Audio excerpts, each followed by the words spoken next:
Hey, it's Amethyst Virgo. So today we're going to talk about the sixth house. I decided that I need to finish this series up, the house series. I stopped to start a new series, and I want to make sure that I continue at least this one. So thanks again for those who are supporters of the channel. I'm moving through some of these topics. If you have topic ideas that everyone can relate to, drop in the chat. Once we start talking specifics about your individual chart, that is reading territory, and I can only have no problem answering clarifying questions about this topic in particular.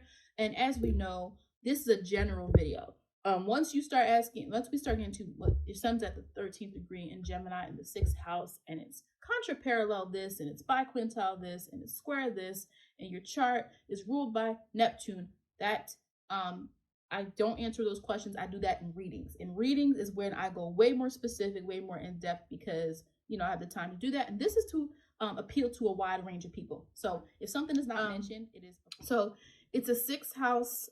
It's an earth house. So when we think of the sixth house, we think of it is earthy. It is things that are this earthly realm. It is the opposite to the 12th house, which is all those other things we talk about with the 12th house, which is can sometimes be, escapism, self-doubt, karma, spirituality, imagination, connectivity to collective conscious energy. All those different. We have to go to work. We know at this time we have to do this. We know at this time so and so needs to be picked up at that time. We know those things. So as an earth energy house, it's Mercury ruled. Now it's a cadent house. The cadent houses come after the succeeding houses that come after the angular houses, which traditionally were not seen as favorable houses because they weren't considered the houses that actually dealt with action and things that are self-determined actions. The sixth house, sometimes for some people's charts, it is what responsibilities you're given. A person who's like, man, I had to, growing up, I had to help raise my little brother and sister, and now I'm grown and I have to help raise my niece and nephew because my sibling is struggling. That you could so totally see a person have placements in probably fourth and sixth house where you see that manifesting, right? It is not stationary. It is subject to change. Even though it's an earth house, it is subject to change. It is linked to Virgo, which is, again, Virgo is a mutable sign. It is an earth sign, but is mutable. Change, the mutable houses, cadent houses 3, 6, 9, 12, subject to change, not stationary. Okay. There are traditionally certain cadent houses that were considered more favorable. The ones that were considered not as favorable are the 6 and 12 houses. Okay. And traditionally, if you look at a traditional book or any resource, traditionally people would say the sixth house, it's unfavorable, it's servitude, it is being a servant, it is slavery. You also will see books that say that. Now, it's being assigned to do something. I still think modern world, you can look at the sixth house as being assigned to do something or something that is a part of your responsibility or your routine in life. In the modern world, okay, so this is why we have to, I do modern astrology. I contextualize things in the modern concept of, we're not going to do a chart reading and tell someone the sixth house has to do with slavery, right? Like we're not, it's, and I'm just saying that because it would be absurd to do that. Now, though there are places in the world, guys, come on, we know this, where slavery is still happening. And there's different, places where unfortunately there are still a lot of violations of human rights. But what I'm saying is, in this modern context, in a Western society, you're not going to say, this is your duties, it's your obligations, it's your daily life.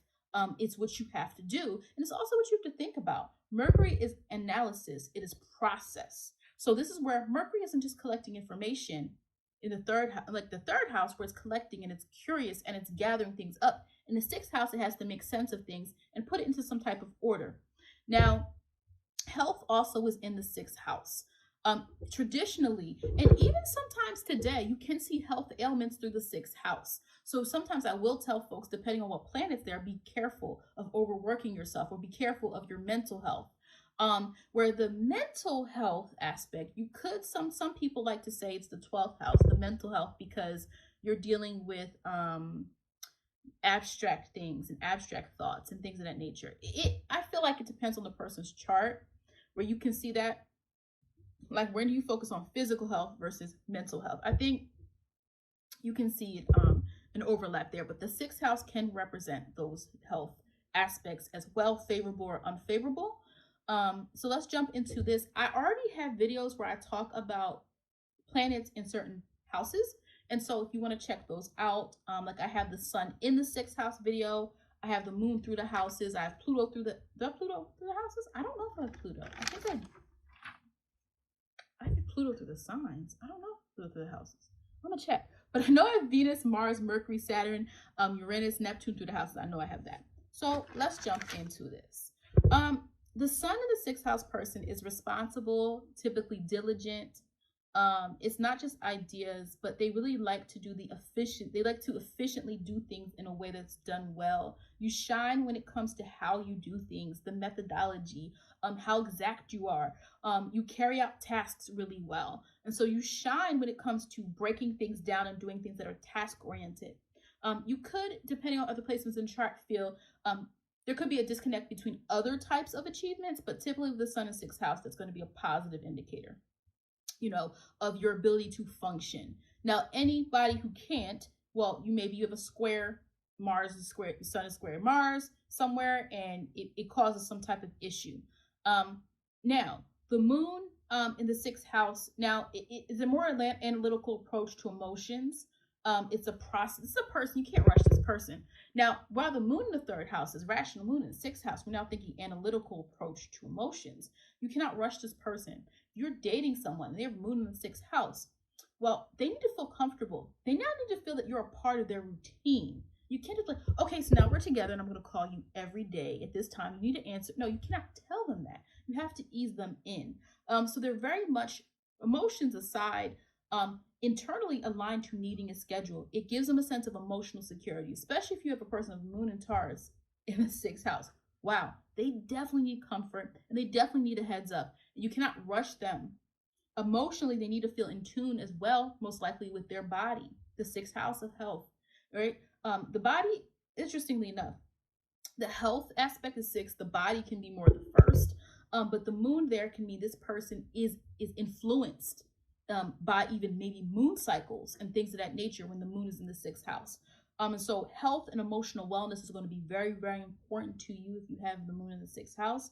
And you need routine. It's not the same as the sun's presence. The sun is present in the sixth house. The sun is capable. It's functional. When the moon is in the sixth house, it allows you feel more in tune when you feel like you know what to expect and when you understand how things are going to go. That's why I think it's very important for you to, you have to be patient with the moon and sixth house person. And, you have to make sure they're comfortable, because if they're tied to how things are, they're tied to a kind of a reason and a sense of process about things. When it's the sixth house, so it functions pretty well here. It functions slightly different than Mercury functions in the third house, but either way it works. The mind has to be used here in an earthy way. So it's not just the air way of getting the ideas flowing. Now Mercury has to make sense of the information in some way. The mind goes in overdrive to analyze and process things. This can lead to someone being anxious. They overthink things. It could mean inaction as well. I do have the aspect series now that I'm talking about aspects. If a person has Mercury square Mars, what's going on now, right? So it is important to understand with Mercury's in the sixth house, it works really well, but it also is going to depend on the sign. It's going to depend on also what aspects it's making as well. But for the most part, Mercury wants to be in the sixth house because now it's free to really sit there and process and probe and think about things in an in-depth way, which it can make sense of things. Mercury does the thinking to make the work of everyday life easier. So you could have a person whose chart shows that they are here to help us. They are here to help us see how to functionally do something in society. They are here to think about a problem and figure it out and fix it in some way. Venus in the sixth house. For some people, you definitely need a relaxed environment. Let's say you're someone with Venus in the sixth house and they have Libra and the 10th house cusp.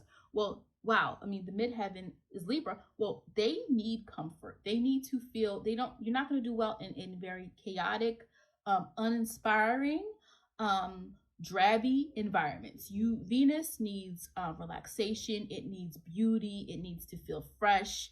You definitely have people who thrive in fields they're full on rush. Someone who's like an EMT, they might have Mars in the sixth house. Maybe they have an Aries midheaven. They can handle that. Maybe they have Scorpio somewhere that they can handle. They can handle intensity. But when Venus is a prominent placement in a chart, it's a lack. You want to slow down a little bit. This person, you must love your daily work. You might want to get along with your people that you work with. Whereas with some people, you could just, it doesn't matter to them. They're like, I'm here to make money. I don't care about work relationships. But when Venus is in the sixth house, there's a probability of even maybe dating someone through the workplace or falling in love with someone that you work with in some way. Depending on other factors, of course, but Venus in the sixth house, you're attached to that everyday work. And if you really love your work and you're always there, and if you are someone who likes work relationships, like you want positive relationships between other people, you're going to have that more of a chance of finding someone who you relate to than someone who has Venus in a different placement, whereas, that might not be as likely. Mars in the sixth house can, take action very easily. It can sometimes lead to this process-based stuff. So like, what if they have Mars in Virgo in the sixth house? Well, Virgo is associated with the sixth house, so that would be fine. This person can logically process how to do things and get it done and be productive. Mars in the sixth house person is the person that's a physical worker. They can get things done physically really well. Very active, maybe even about their own health. But you have to be careful if you Mars in the sixth house, because you could overexert yourself doing small things. This could be a person who's like, oh, I need to get this done. I need to get that done. I need to get this done. So you have to know what you're willing to do, because it can mean you want to do so much, but it can lead to you not being as effective if you're overdoing it. Or if you're jumping to do things without thinking about them. Again, if it's Mars and Virgo, that's a different thing. But if it's Mars and Aries in the sixth house, it's I can do everything. I can accomplish everything. I'm going to just do it, take it by storm. And if it's Aries there or another placement, you want to be careful, because it could also mean, if it's certain signs, even fire, especially fire in the sixth house, not planning, not taking advantage of the true nature of the sixth house and organization and planning, and just thinking, oh, I can just go and do it. And it might not always work out in a favorable way. Now, Saturn in the sixth house can mean that early life, there was a lot of responsibility put on you. Again, I said the example, I've seen it. There's someone who's like watching their little kids, watching their little siblings, right? Early in life. And that stuck with them. And this person is a really good parent, but they also have to help with their niece and nephew. So it's a lot, because Saturn is like giving you. So Saturn's already hardship. It's already teaching you a lesson. It's already not easy, right? But then sixth house is giving you responsibilities. And some of them are not things that we signed up for. And so it can sometimes mean early life, there's a lot of burdens. There's difficulties, things that you have to get over. Things can be hard. Even your everyday life might be difficult. You could have a person with Saturn and Taurus that grew up impoverished in some way, and it just was very difficult every day. And now they're very resourceful with their money and how they spend it because of how they grew up. And also, Saturn can bring delays, limitations. So just being careful of that with health, especially if Saturn is in the sixth house. I don't mean that means that it is a health issue, but Saturn can bring that kind of, hard experience to some people. So, you need to transform. You might help people heal. Pluto is transformative energy. It can be obsessive. So this is a person who might be obsessive over their daily life. This is a person who always wakes up at 6 a.m. They work out at 6:30. Every day they have to do something a certain way. So Pluto can have an effect like that on the sixth house. This could be a person who puts a lot of effort into improvement of health, especially. Whereas Pluto in the first house can like change their look, their image a little bit easier. Pluto in the sixth house is a person always pushing to transform aspects of their life. They could put a lot of effort into certain things that require them to see how it's going to, be able to, what's the word I'm looking for? Evolve. Again, is a key word. Sometimes we're talking about Pluto. But I do think there could be transformative energy here, especially if the person's chart shows they can be a healer, if it shows that they are empathetic in any way, or that they have any like Virgo or Pisces energy or water energy in the chart. You could be a healer, a health healer. So then again, it does relate to being able to transform or help people in terms of their own health, their own likelihood of overcoming something in some way. And especially if it's somebody, if you do like hospitality, if you're into therapy, if you're into, yes, any type of therapy, and physical therapy, actual therapy, any of that, Pluto can be helpful there. Or you simply just like to change the dynamics of your life. This person's always changing something. Likely can put their mind to it and do it. They want to change a bad habit, they typically can do it, Pluto, and if they want to do it. And there a lot of times Pluto in the sixth house, people about self-help. They're always trying to find a way to improve themselves. And again, the sign is going to tell you, is that an intellectual improvement? Is it a health improvement? Is it just their life, their relationships? The sign. Well, Pluto can only be in so many signs right now because from Pluto signs. Whereas the moon, you know people of all moon signs. You don't know too many people of different Pluto signs because Pluto has such a long transit that you're not likely to find someone who's, back in Pluto and Aries alive right now. All right, Uranus in the sixth house. A lot of these people do not like to experiment with their daily life. So a conventional work, the reason why, even the sixth house is a workplace. But Uranus being there means you don't really like too much, what's the word? I don't know. Cause that video took a lot out of me. The aspect video was like an hour plus long. Like my brain is like, but I got to do this video while I can. So, they don't like a mundane life. They don't like what they view as a boring life. And to Uranus in the sixth house, it now changes it up, right? So it's no longer about loving routine. It could be, I need a different routine. I need a day that challenges me every day. So if a person has Uranus there, they might, you might find, there's a shift or change in their work. You talk to them, you're like, oh, where are you now? Oh, I'm done. I'm not that job no more. I'm going here, or I'm doing this. So there's a lot of changes to their everyday life, especially if you even see second house. If they have second house mutable energy, or instability in any way. This could be a person who moves around a lot. This could be a person who changes jobs a lot, but maybe they want to. I know some people do it intentionally. They're trying to find what they really want.